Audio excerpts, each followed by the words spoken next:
introduce. Our first speaker today is Addison Haller. Addison will be introduced by her mom, Wendy Haller.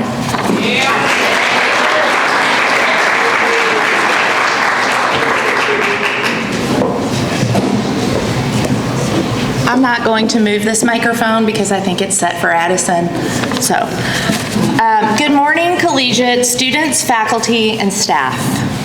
I hope you find this beautiful Thursday everything you dreamed it would be. Today, I have the honor of introducing my daughter, Addison Haller. Every good story starts with a once upon a time or an in the beginning.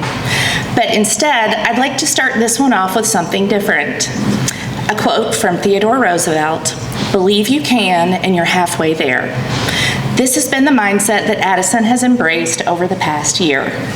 Now, anyone who knows Addison knows that she does not like any attention or focus to be on her. She is more of a behind-the-scenes kind of girl, so you can imagine how difficult it's going to be for her to stand up here on stage this morning. When Addison was little, she participated in summer subdivision swim team, which I'm sure many of you also did. Addison was an excellent athlete even then, but did not like the on your mark, get set, and go that ended with a gunshot to start the race. It terrified her. But eventually, she would dive into the water and usually win the race no matter how delayed her start was. So you can imagine my surprise when she settled upon tennis as her sport. It's fairly individual. You're kind of out there alone. Even today, she would much prefer no one to come watch her play tennis, and she would probably tell you she's much more successful without family and friend support. But Addison is an amazing teammate and friend. She won't be the loudest person cheering, but she will be present, encouraging unpretentiously. She is competitive, but she is loyal, driven, committed, and always supportive. Addison has learned the importance of patience, perseverance, and believing in herself over the past year with the significant injuries she's experienced. She has learned how to control what she can control, her effort, her attitude, and her focus. Addison, as your mom, I am so proud of the young lady that you have become. You are an amazing human who always puts others before herself. These virtues will serve you well in your future. Be proud of your successes, learn from your failures, and always strive to be yourself.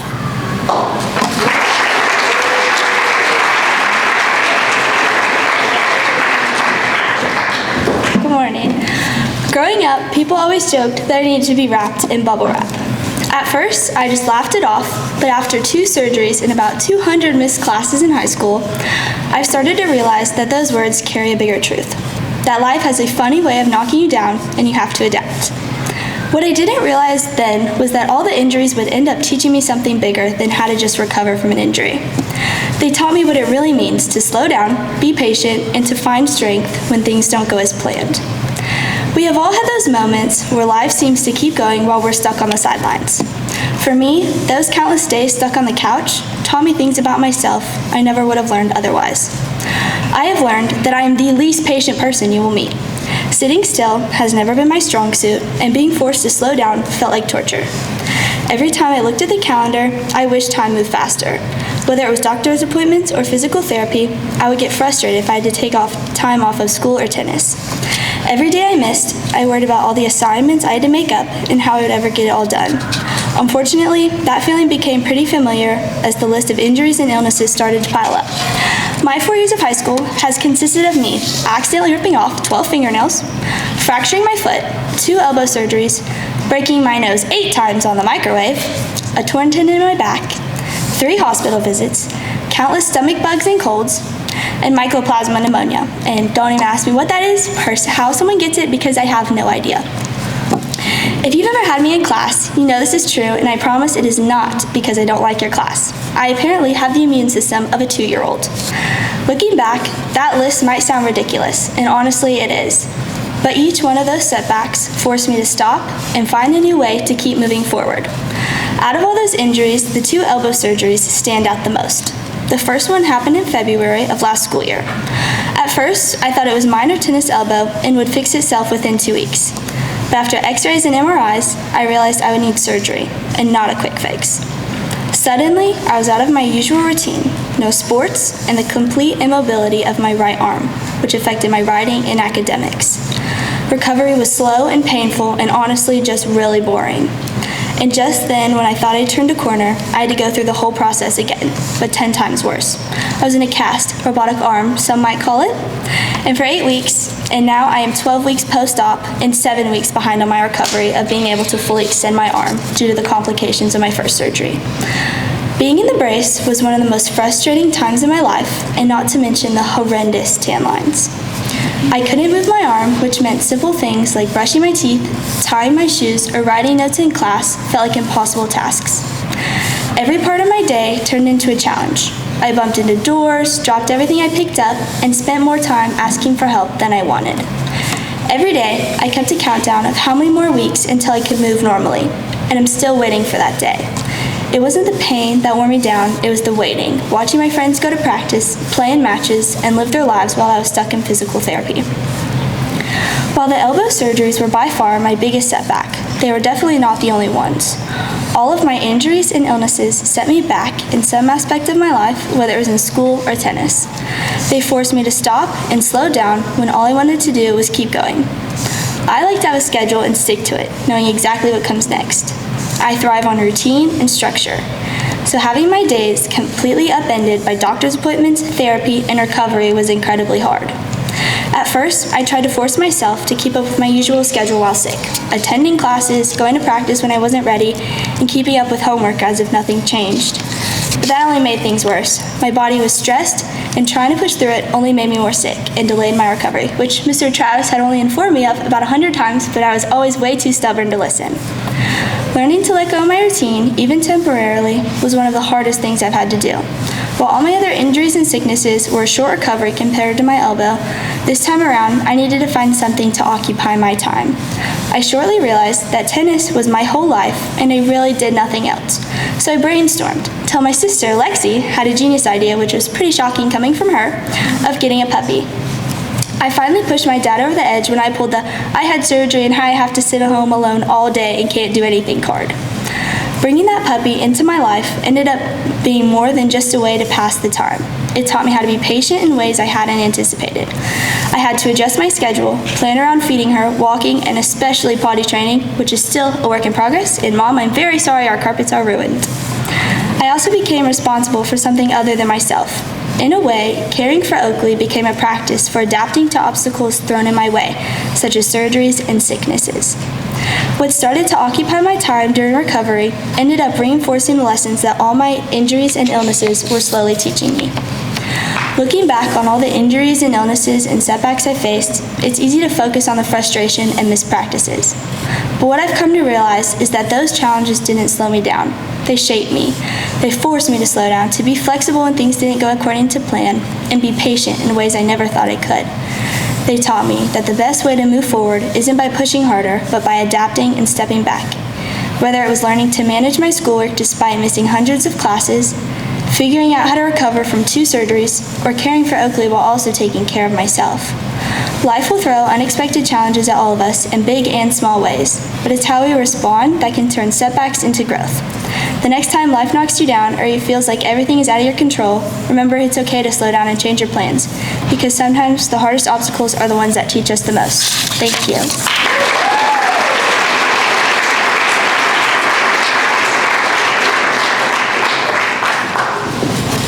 Our second speaker is Ava Beckley. Ava will be introduced by her grandmother, Pam Spalding.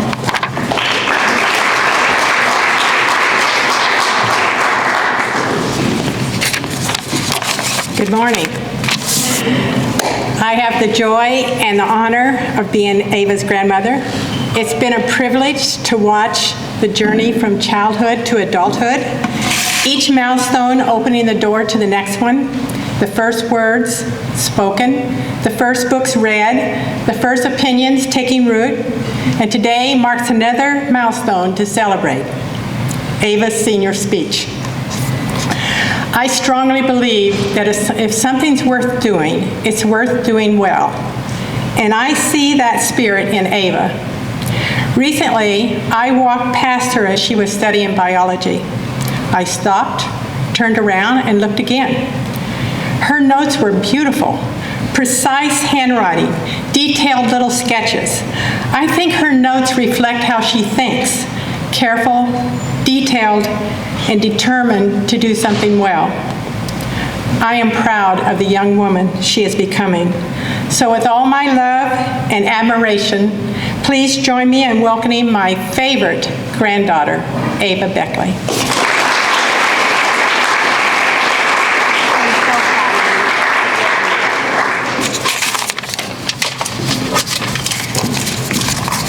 Good morning. My grandma is one of the most interesting and hardworking people I've ever known. She's my biggest inspiration and my role model. Growing up, I spent a lot more time with my grandma than most people probably spend with their grandparents. We've always been close, and I can talk to her about literally anything. As close as we are, what inspires me even more is everything she's accomplished with her life. She grew up in a small rural town in the middle of Indiana and spent her childhood helping out on the family farm, where she learned the value of hard work. She had limited resources and almost no encouragement to dream big, but that never stopped her. Every single one of her goals came entirely from herself. She pushed outside of her comfort zone and built the kind of life she wanted. For 40 years, she worked as a photojournalist for the Career Journal. She covered everything from sports and floods to human interest stories, breaking barriers as the first woman at the paper to photograph beyond the women's pages. Her work helped earn the paper a Pulitzer Prize in 1976, and later she became the first female photojournalist to win the Hearst Foundation Award and was inducted in the Kentucky Journalism Hall of Fame.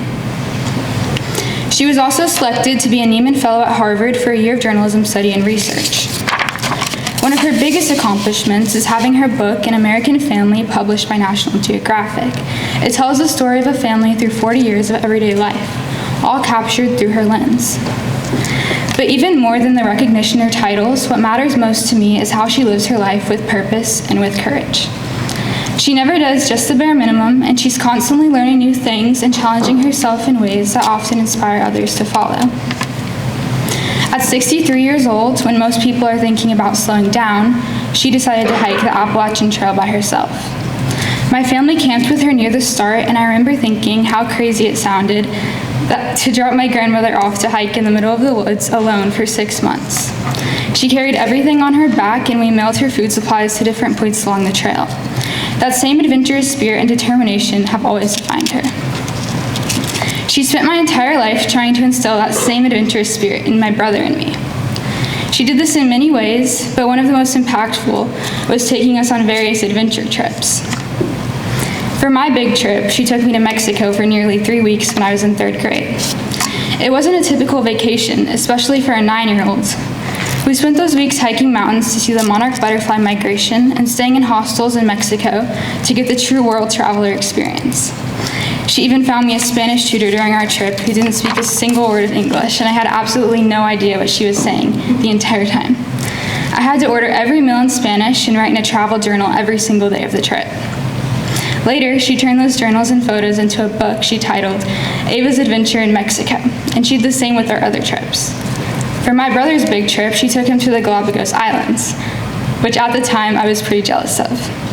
More than anything, though, those trips showed just how dedicated my grandmother is to pushing my brother and me out of our comfort zones and encouraging us to explore. But it wasn't just the big trips. Some of my favorite memories of her show just how involved she is. She dragged my brother and me out to the garden with our own child-sized wheelbarrows and tiny shovels to help her. She'd take us canoeing for hours, never worried about getting muddy or tired, and pack little lunches to eat on the riverbank. When a stray kitten showed up under our deck last October, my mom started taking up the planks to try to rescue it. But neither of us wanted to crawl down in the dark, spider-filled space. So we asked my grandma. Without hesitation, she went down there with padded gloves and came back out holding the tiny, very feral black kitten. Even though she claims she doesn't like pets, she adores that kitten. She's also always documenting everything. Just like she did with her book, she's quietly documented my life too.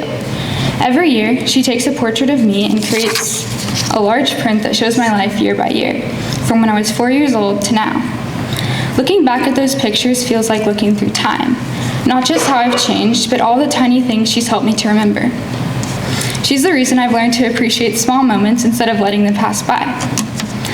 Her love of observing and capturing the world isn't limited to people. She's the secretary of her bird club and will drive 3 hours just to photograph a rare bird. It isn't uncommon to find her in full camouflage, sitting in a camo blind, perfectly still with her camera in hand, noticing and capturing the kinds of moments most people would overlook. Looking back on everything she's done and everything she's shown me, I realize just how much she's shaped the way I see the world. I hope everyone can be a little more like my grandma. Be willing to go after experiences that help you grow. Don't do what everyone else is doing and forge your own path. Be the person who stops to observe, who takes time to truly be present with family and friends, and do things to the best of your ability, even if no one's watching. My grandma embodies all of this, and she inspires me to live that way too. She taught me that it doesn't matter so much what you choose to do in life. What matters is if you do it fully, with curiosity and courage. So to my grandma, thank you for inspiring me to live boldly and see the world in full color. And I hope one day I can be half as interesting as you. Thank you.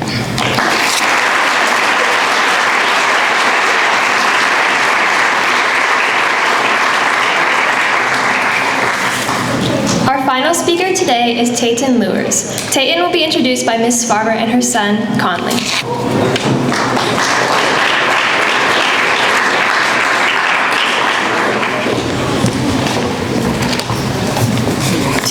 Good morning. We all know that I don't speak a lot in front of people, and it's not my favorite thing. So, if you know Taiten, you know he's funny, the life of the party, easygoing, and I could go on and on and on. But if you know Taiten, you also know he can be a lot.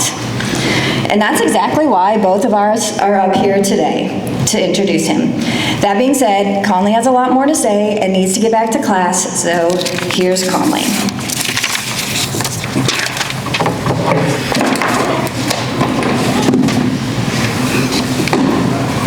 Hi everyone,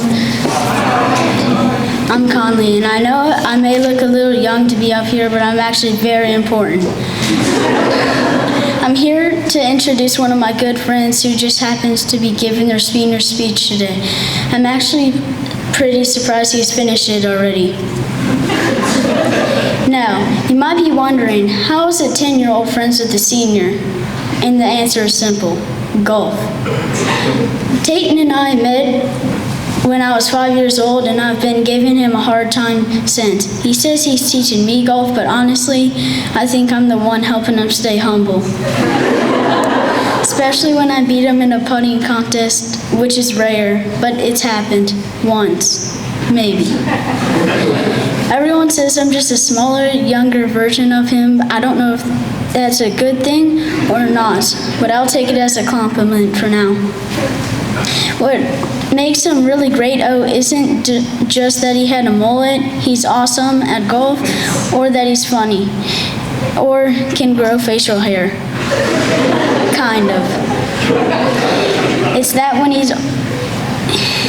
that he always makes time for me even though I'm younger. He talks to me like a real friend and listens to what I have to say. And somehow he never gets tired of me, even though he probably should. He's also someone I really look up to, and not just because he's taller than me, barely. He works hard, he's a great teammate, and always treats people with respect. Today he's here to give his speech, and I already know it's going to be great, because that's just who he is. Best of luck on your speech, little bro.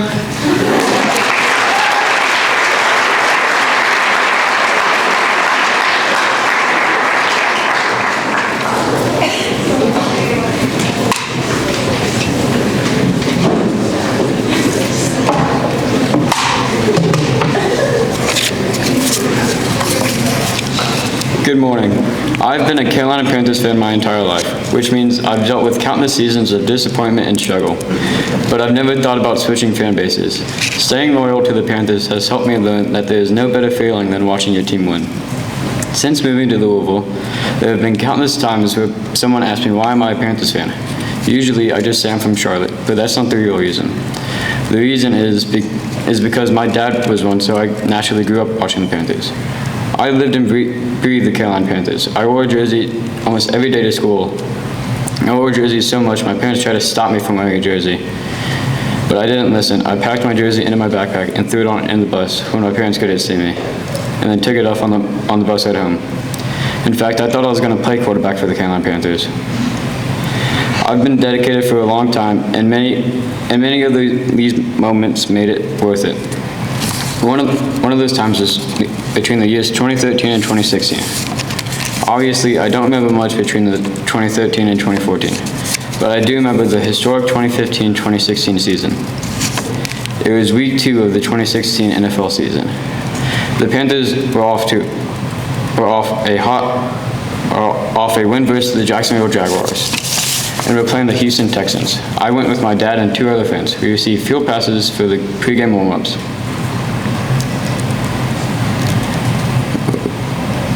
The game started slowly, but in the second half was a play I won't forget. The Panthers were at the goal line. Cam Newton ran a quarterback dive and flipped over a Texans player for a touchdown. After the play, I remember the entire stadium exploding after that amazing play by Cam Newton. My next story is during the NFC Championship game against the Cardinals. I wasn't allowed to go to the game because I was 7 and it started at 8:15 on a school night. It was a real shame. Once the game started, it was never really close.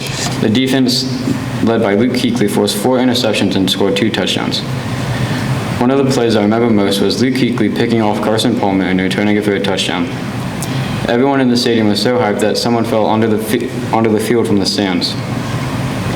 There was one more play where Cam Newton scrambled out to the right. He juked a Cardinals player when he was heading to the end zone. He dove over top of his lead blocker and a Cardinals player.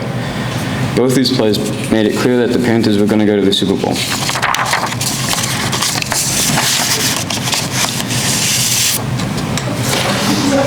Those moments, the Cam Newton flip, the NFC Championship blowout, the electric energy of a team on the rise, made it feel like the Panthers were destined for greatness.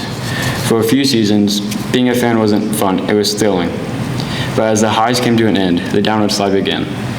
The seasons to follow tested every ounce of loyalty I had.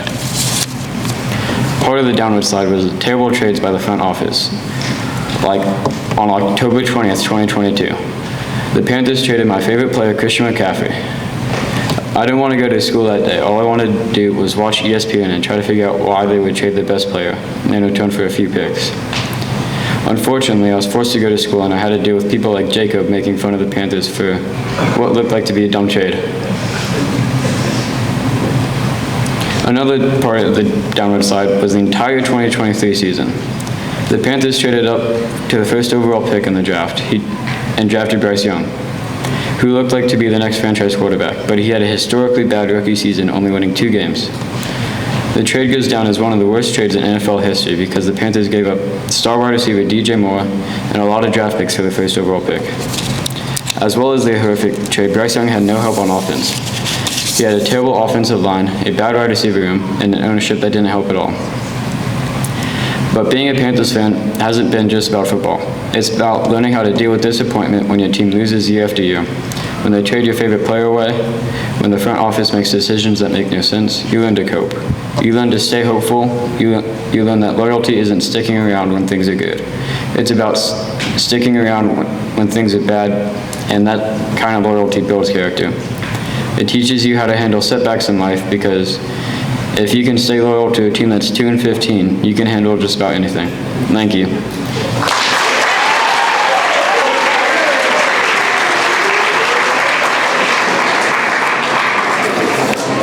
Let's get one more